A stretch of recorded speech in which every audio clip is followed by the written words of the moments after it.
Hey guys, before we start, I have a funny anecdote to tell you. Some of you may have seen this on Twitter, but I'm sharing in case you didn't. In the Uber on my way to this interview in Berlin, my driver was talking to someone via speakerphone in a foreign language, and I suddenly realized they kept saying Bitcoin. My driver spoke limited English, but when he got off the phone, I somehow figured out that he sells Bitcoin, and he kept asking me if I wanted to buy. I tried to explain that I'm a journalist or reporter, but he just seemed to be parroting the words back to me, so I wasn't quite sure if he actually got it. But regardless, I just thought it was a hilariously fitting incident on my ride to one of the oldest establishments to accept Bitcoin. I hope you enjoy this great interview.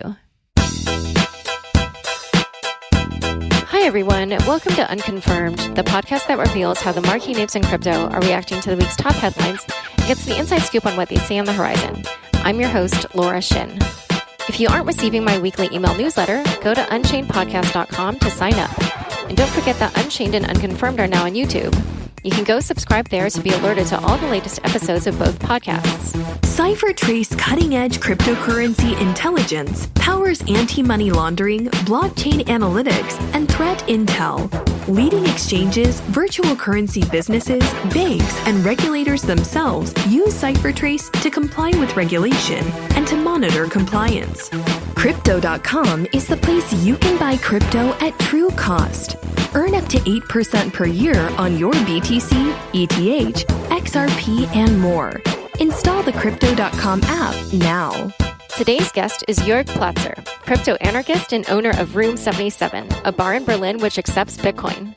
Welcome, Joerg. Hey, Laura, and thank you for coming over to the room. You began accepting Bitcoin at this bar 8 years ago, which is practically prehistoric times in crypto. How did you come to accept Bitcoin at that time? The reason is that I was interested in digital currency, electronic cash, already 2 decades before the inception of Bitcoin. There was a small but vibrant global digital cash scene that had staged around 200 projects trying to create what we had understood back in the 90s, late 80s, namely to use cryptography to create a decentralized digital money. And all these projects failed either due to technological reasons or due to government shutting them down. And when Bitcoin turned up, it didn't take long before many of us understood that A, this works, and B, this cannot be shut down. So naturally, we were like, wow, it's finally happening. Here it is. It's happening in our lifetime. So of course, my first thing was like, I'm going to accept this as payment. It's a great idea. Best money I've seen before. Of course, I want to have it. What best idea is to sell burgers and beer for it? And so at that time, though, because it was 2011, how did you accept Bitcoin? I mean, we didn't have all the tools that we have now. Indeed, the first payments here were made by people who brought their laptops, typed in 34 digits manually, or asked me to send them a payment address via email or something like that. Next step in efficiency was a Bitcoin address shortener. So you would only have to type in a short URL into your web browser to get our payment address.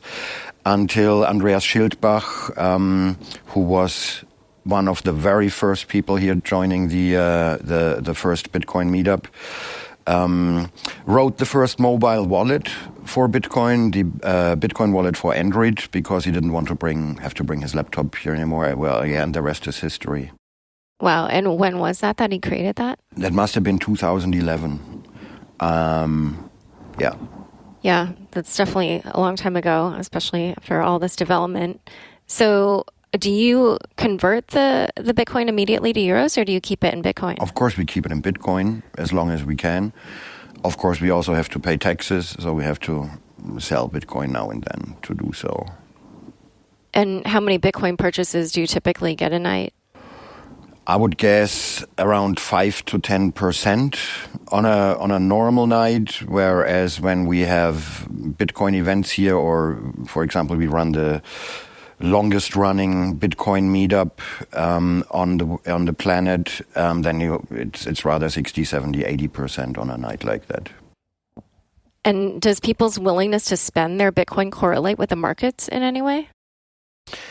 Not their willingness to spend it, but the interest in Bitcoin clearly correlates with the market price of Bitcoin.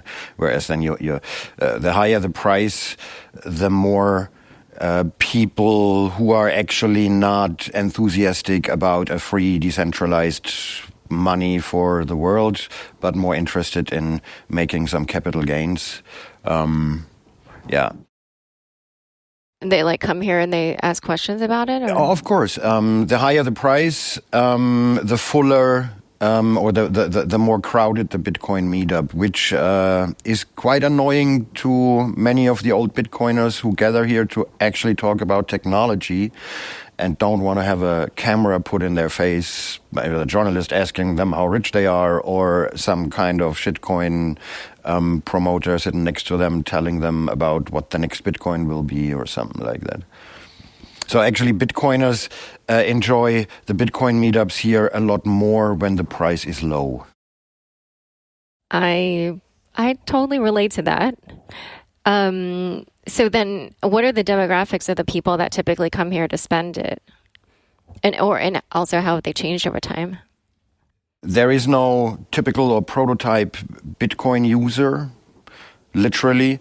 What has changed over time is, but that's visible everywhere on conferences and anywhere else in the Bitcoin space, is that you have people with suits and with ties who talk about regulatory compliance and the importance of being okay with the SEC and so on and so on.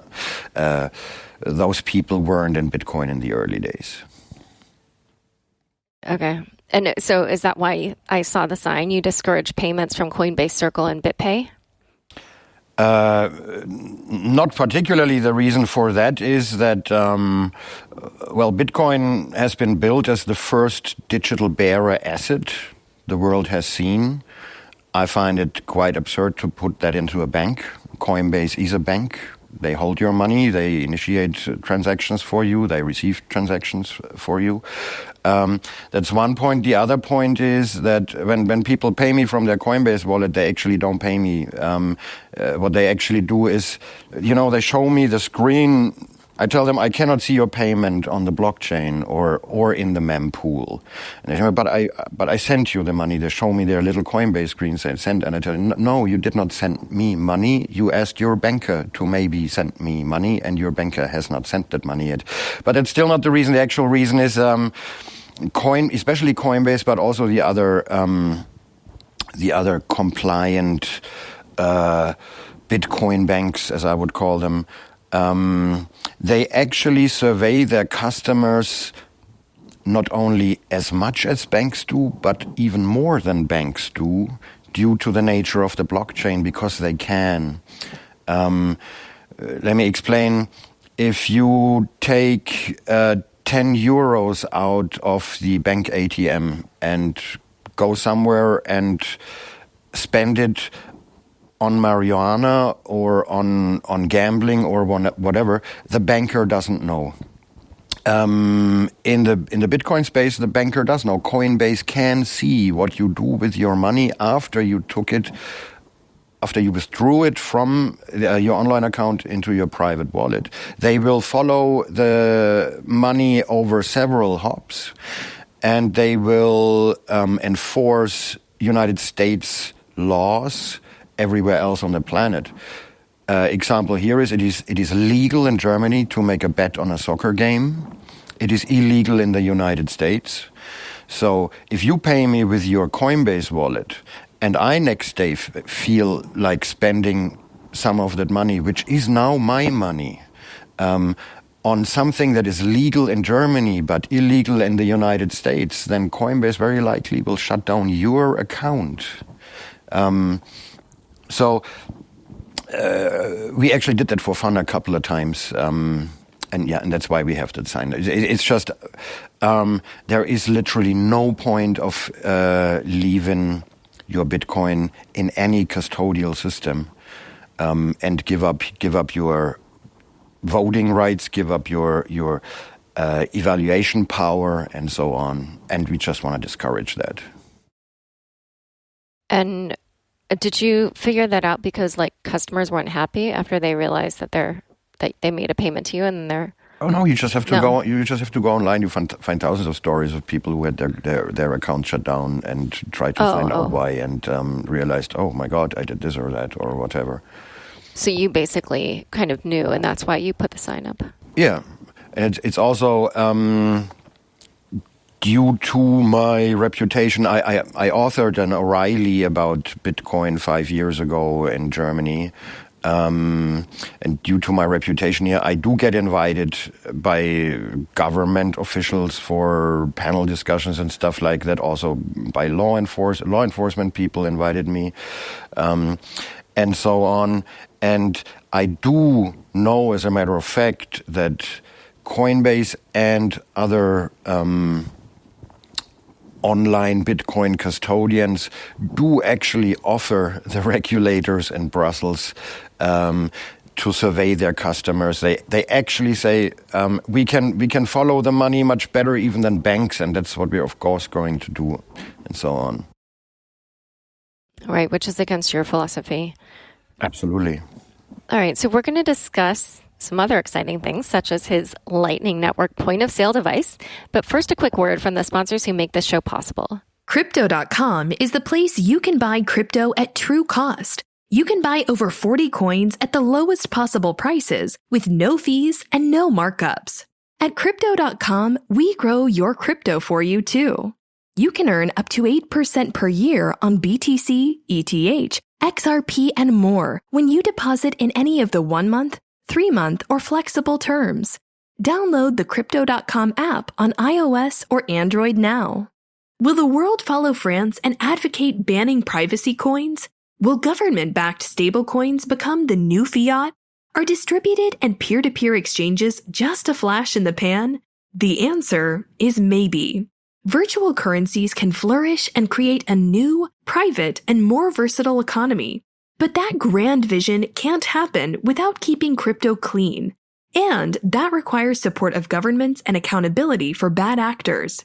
Privacy-enhanced compliance using cryptographic controls has the potential to preserve anonymity without compromising legitimate investigations. CipherTrace is working on this vision of the future.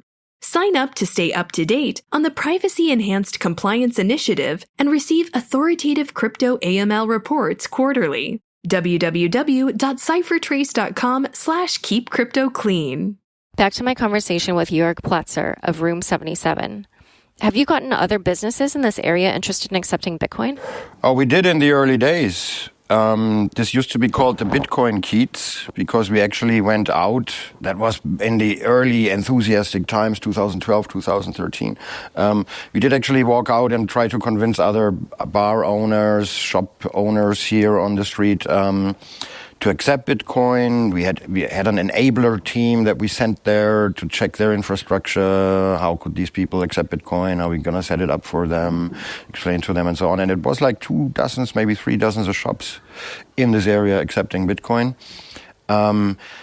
They are mostly not here anymore. This whole area is undergoing a very heavy gentrification process. So it's not that people gave up accepting Bitcoin, it's literally the business has changed. And we stopped doing it after a certain time as well because it was quite a lot of work on one hand, and on the other hand, we realized that most of these businesses didn't get any significant Bitcoin payments.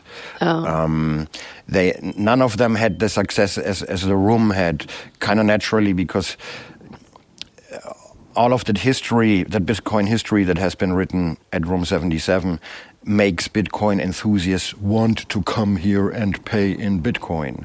And other shops don't have that advantage.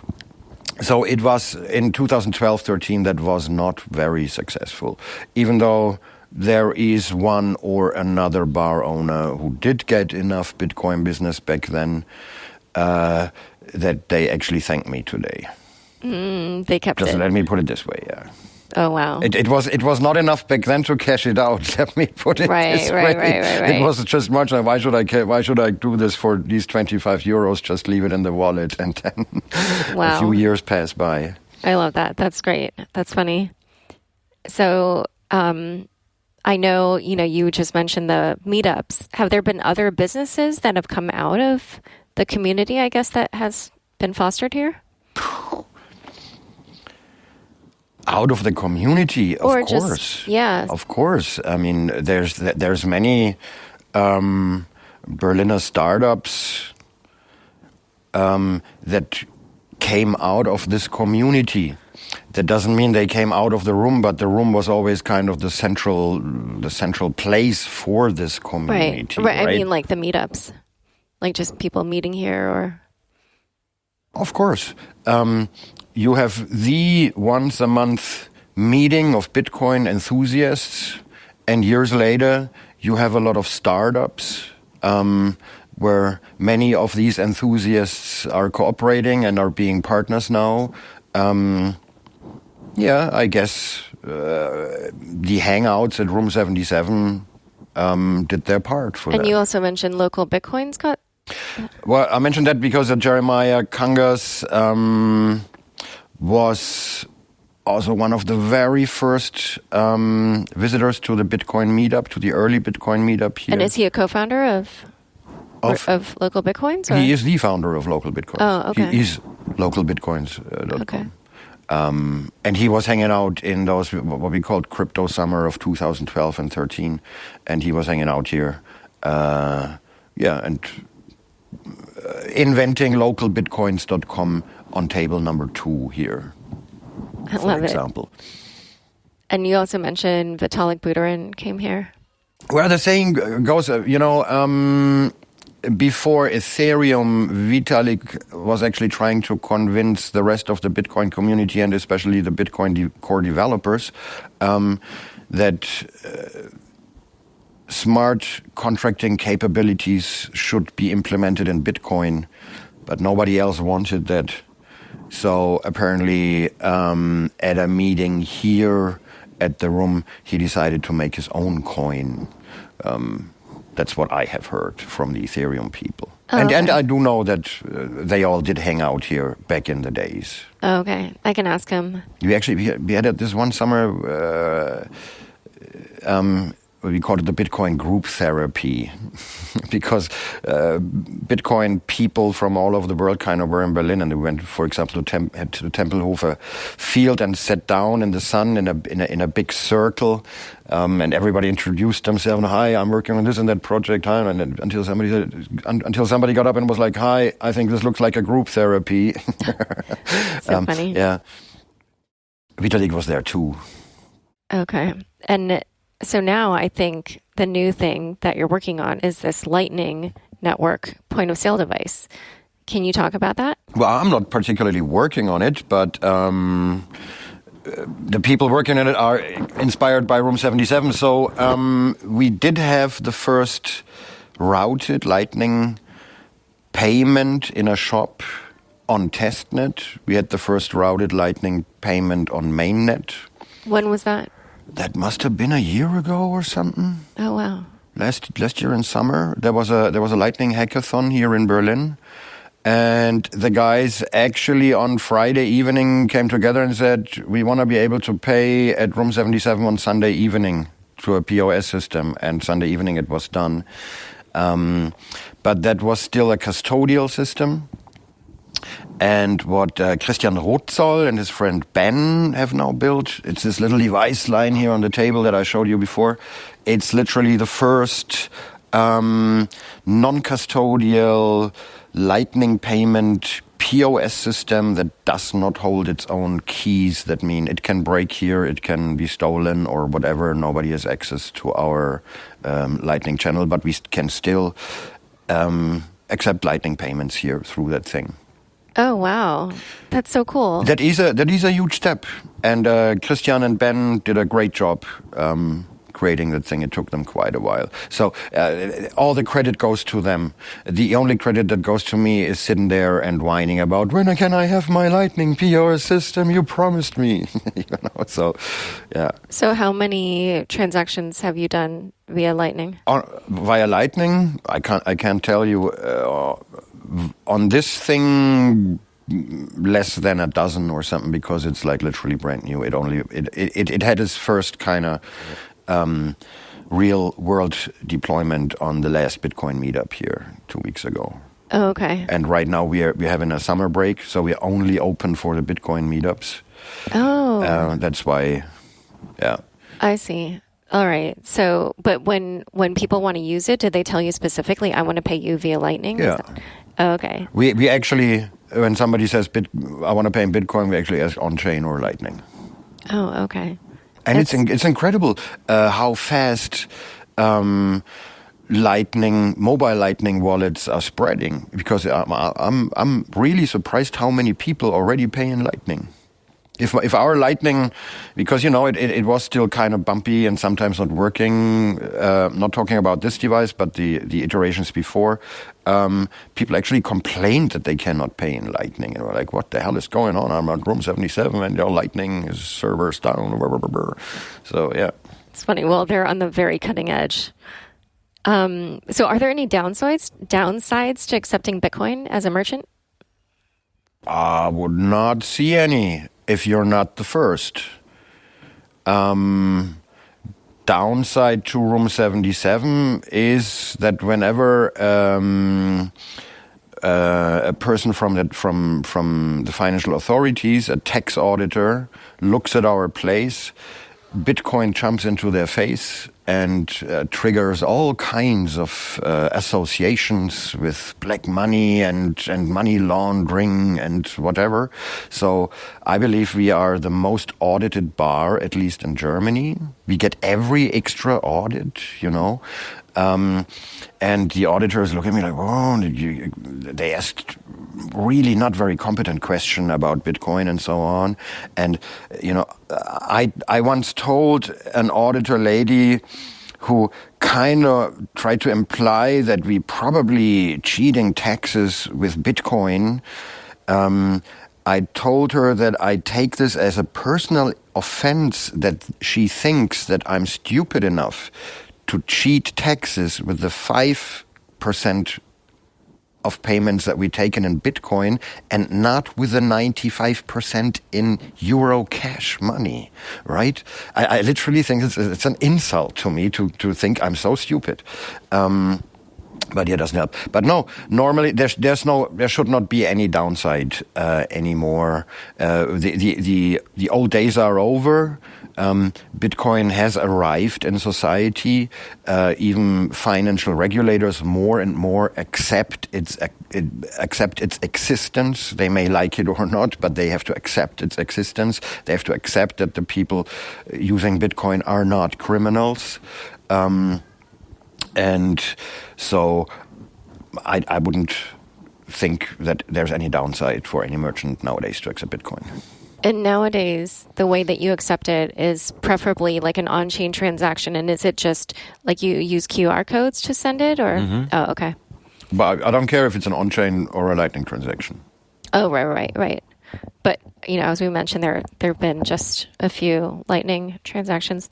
So Berlin obviously has also been one of the main hubs for Ethereum development. Do you have any plans to accept Ethereum? No. Why not?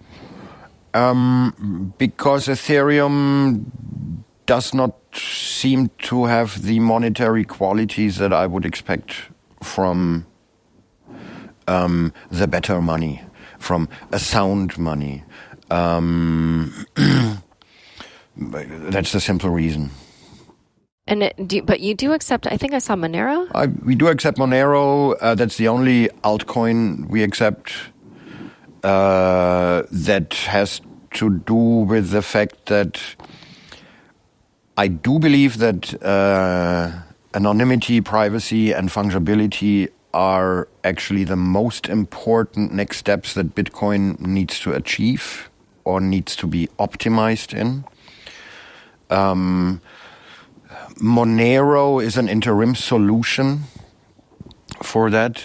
And I also really like the Monero community. It's kind of a fun place.